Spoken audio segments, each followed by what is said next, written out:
যার নিজের কোনো সম্মান নাই সে আপনাকে সম্মান করবে না, মনে রাখবেন এই কথা। যার নিজের সম্মান নাই সে আরেকজনের সম্মান বুঝে না।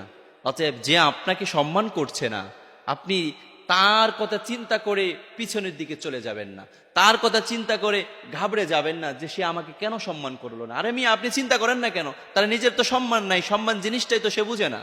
অতএব তাকে নিয়ে চিন্তা করার কোনো কিছু নাই।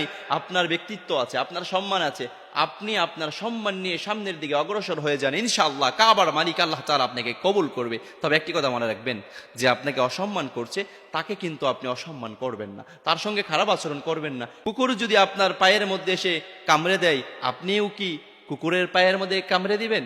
না, এটা কোনো মানুষ করতে পারে না। ঠিক তেমনি ভাবে একজন অসম্মানিত ব্যক্তি, যার কোনো সম্মান নাই, সেই ব্যক্তি আপনার সঙ্গে খারাপ আচরণ করেছে, বাজে আচরণ করেছে, আপনিও যদি তার সঙ্গে খারাপ আচরণ করেন, বাজে আচরণ করেন, তার এবং আপনার মধ্যে পার্থক্যটা কি? অতএব আপনার সঙ্গে কেউ খারাপ আচরণ করছে, আপনি কারো সঙ্গে খারাপ আচরণ করবেন না।